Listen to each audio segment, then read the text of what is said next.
Morning, ladies and gentlemen.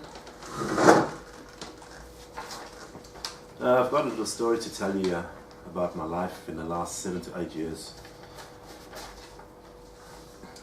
I've written most of it out. All true. So here goes. Okay, I want to tell you a story about myself. My name is Baden Robert Allen. It's a story about my life in the last 7 to 8 years or so, about how I came to be labelled a rapist, a pedophile, an ass rapist, sexual assaultist, a criminal, drug dealer, carjacker, pervert, a peeping Tom, a violent and aggressive natured person, a fake and a junkie.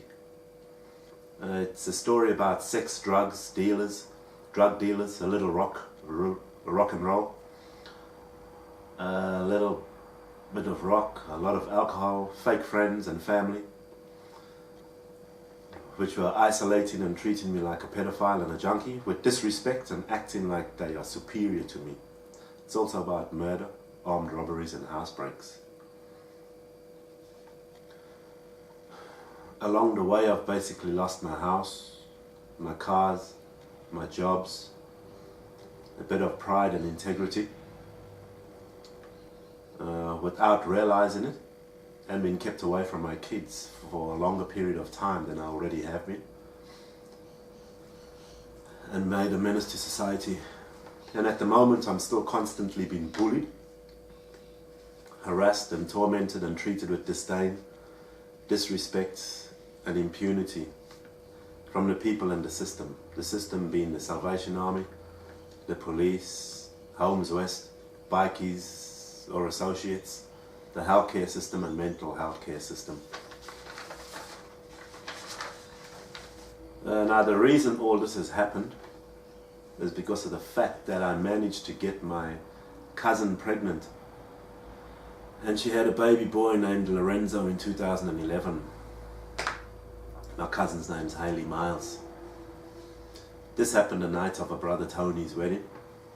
Lots of free alcohol, and that's my only excuse for making that mistake, losing my morals for a night. There's plenty of alcohol involved. I realized that since then I've been under constant surveillance, being followed around by people and having my privacy invaded, my rights disregarded. But I didn't realize that I was under surveillance since Hailey got pregnant. Yeah. And that was in end of 2010. I didn't realize people were watching me since then. I only found this out last year. Last year I realized this in about July of 2017. It is now February 2018. Right now I'm being watched and bullied, but I won't say anymore. I'll just fill you in about my life and what's gone on in it for the past 7 to 8 years. There's been so much that's happened, so if I don't make any sense sometimes, just bear with me. Hopefully it'll make some sense later. And then after I tell you the story, I'll tell you about the realizations I've had about all these strange and sometimes odd occurrences that have happened to me in my life. Yeah, so I've been monitored everywhere I go through the public, society, my car, my phone, my TV, my stereo, 24 hours a day, 7 days a week, bullied and taunted, and been made a slave to society and the system. So I'll start from the year 2012. I just feel it's a place to start. That's when a couple of strange things started happening in my life. Okay. My mother had a friend named Micheal. I stayed in Brownlee Towers at 211 Dumont Street. I used to live in Mandurah in a caravan, and then I started coming to stay by my mum's house around 2011, 2012. I used to just stay there and look after the house if they went out and stuff. So, and I met a few people there which became my friends. Apparently I didn't know they were all backstabbing me. So I stayed at Micheal's. He was a friend of my mother's at the beginning of the year. I was still drinking alcohol by this time. At this time, yeah. Then around the beginning of that year, I got the results back from sillbase, which is a paternity testing facility to find out the paternity of the child, basically. Find out who's the real father. So I got the results back from sillbase in about February to April in 2012, and the results said I was 99 point something the father of Lorenzo Myles. Okay. Yeah, I remember that night. Anyway, I'll tell you about it later. I'm just going to give you the story now. After that, I saw Wayne van der Merwe. He came and picked me up from Andrew or somewhere. Then we went to Bronwyn's house in Cannington. Just around us, we were dabbling in drugs at the time. We were dabbling in a bit of drugs now and again or whatever. And so I went with him to Bronwyn's house in Cannington. So we spent about 4 hours together before we got to Bronwyn's house. And as we got to Bronwyn's house in the driveway, he said to me, "Oh, so I heard you married your cousin now." And I thought that was a bit shitty, because we've had 4 hours to talk about the situation, but he decided to drop that bomb on me when we got to Bronwyn's house, and I thought it was a bit unfair. I didn't think it was very... I thought it was shitty behavior from a friend to put me on the spot. Anyway, so we spent the night there, a couple of hours with Bronwyn. She had a Russian boyfriend at the time. He used to drive a RX XR8 or RX8, a Mazda RX8. And Bronwyn was there with another girlfriend of hers. We had a good time. We were chatting. She was showing me all her pickles and her chilies that she made, and she was bottling up to sell them, because she's a chef and she does that kind of stuff. And anyway, so that night, anyway, at the end that Wayne dropped me back home. Then I went with Wayne one time and we went to some girl's house in Subiaco. 2 girls there. I was drinking gin, I think, and Wayne was in a relationship with the other chick. Yeah.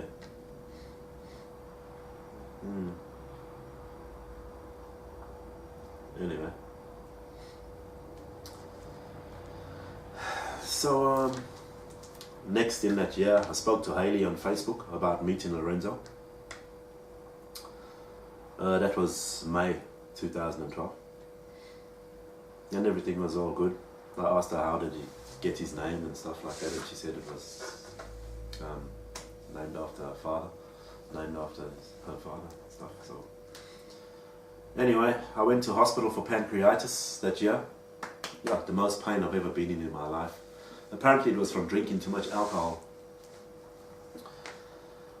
I went to hospital, stayed there for a few days. My dad came to see me. A couple of people came to see me. And while I was in hospital, there was a guy next to me coughing and spluttering, you know, really gross. And anyway, that time I spoke to a social worker about quitting alcohol.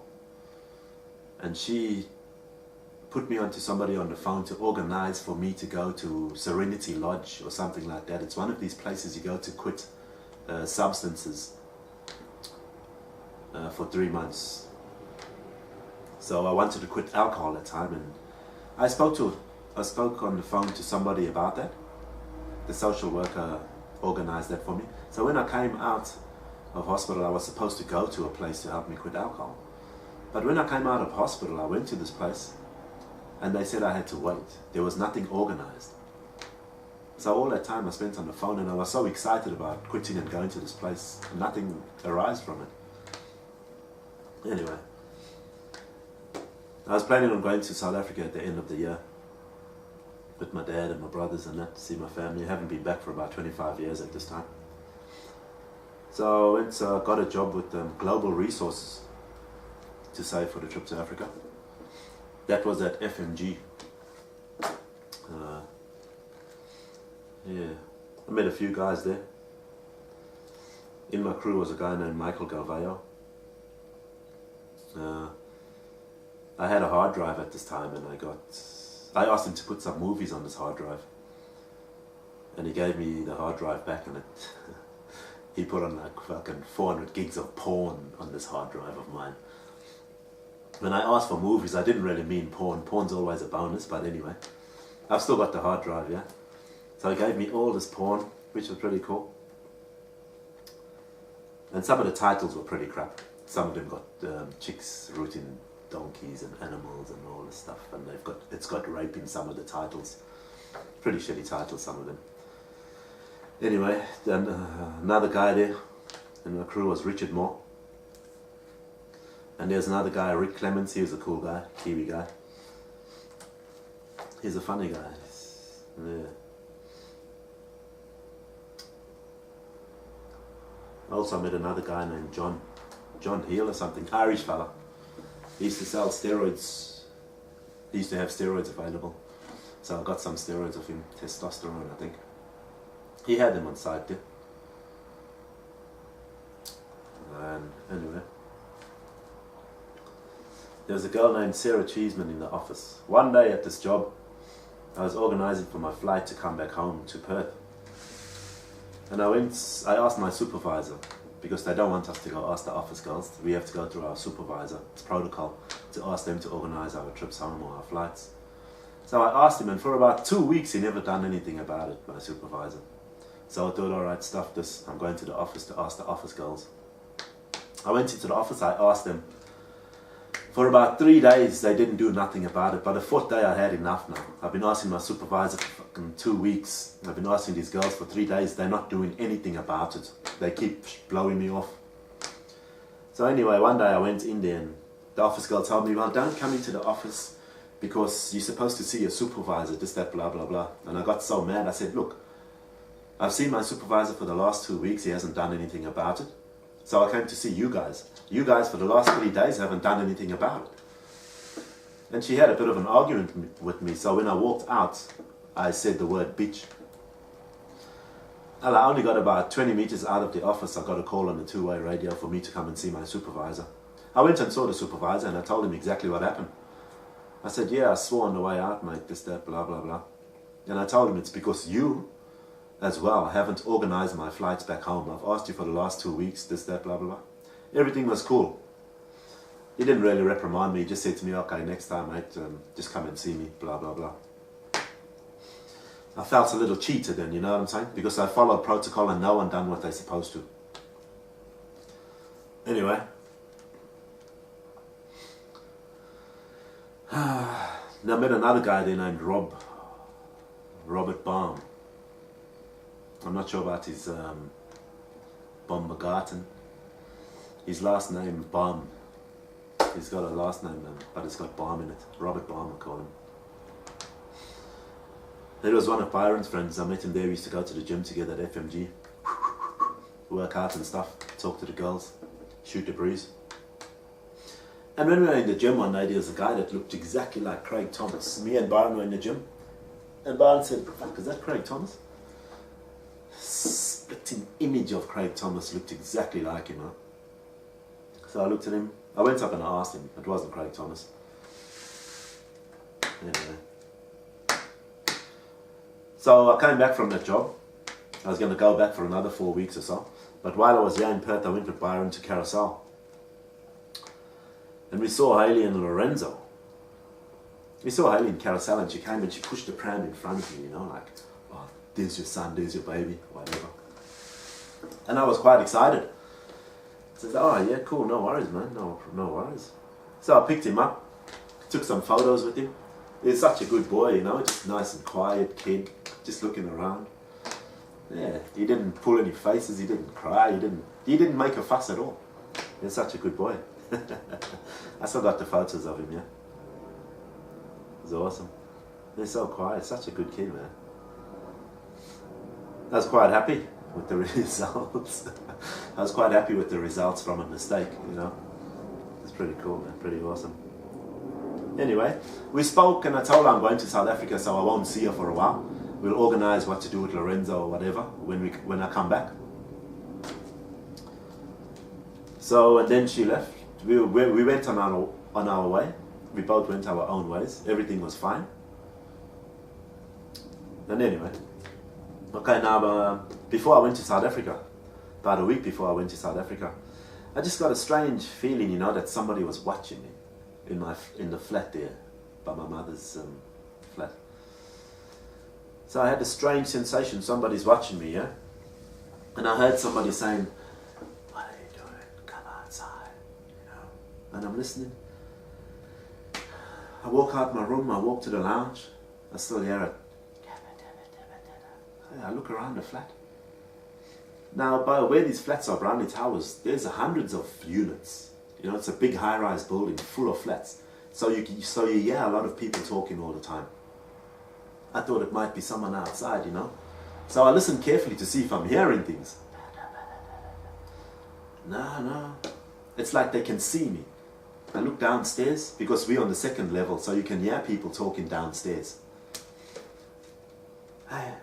And if someone's challenging me to come outside, "Why don't you put on your shoes, come outside?" I thought, fuck this, it pissed me off. If I can put on my shoes, grab the big stick, I walk down outside. After walking around outside for a while, there's nobody there. I'm pissed off by this time. I hit the tree with my stick. Went down, no one there. So I sat outside for a while waiting to see if anybody's going to come now, because they've been challenging me. No one came. Anyway, when I went after I came out of hospital for pancreatitis earlier on in this year that I explained to you, I quit alcohol.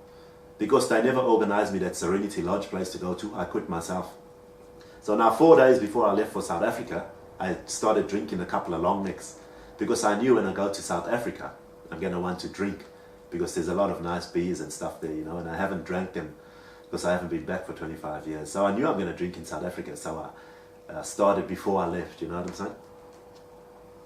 Yeah. So anyway, went to South Africa. Yeah, it's been 25 years. Oh, it was beautiful, man. It was great, huh? A lot of love, family and friends. Yeah. We spent most of our time on the farm, in that ghetto where we grew up. Only spent like 3 or 4 days in Durban, huh? I was spewing, man, because I wanted to spend a lot more time with my Durban family. Auntie Ben, Auntie Teresa and them, Craig, Laverne. But we only spent about 3 days there. Me and Baden stayed at Uncle Monty's house. Then we went to Johannesburg for about 3-4 days for the long weekend. Johannesburg wasn't part of our plan. Me and Baden drove up there with my cousin Stacy. And we stayed there, had a great time. One of the highlights of our trip, of our holiday. It was awesome. Great place, man. It's funny, it was one of the highlights of the trip and we weren't supposed to go. Always happens like that. It was well worth it though. Okay.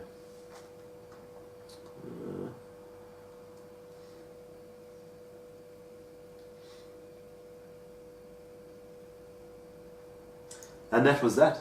I had a great year. I had a great Christmas and New Year's. Brought 2013 in with ourselves in South Africa. It's beautiful, mate. It's beautiful. Okay, that's 2012. If I've forgotten anything about 2012, I'll tell you again. Okay. Make sure I haven't forgotten anything.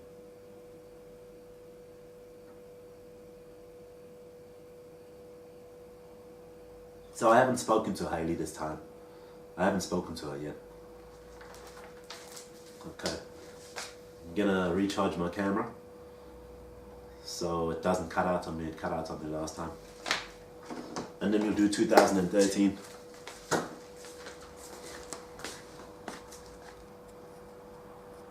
Yeah.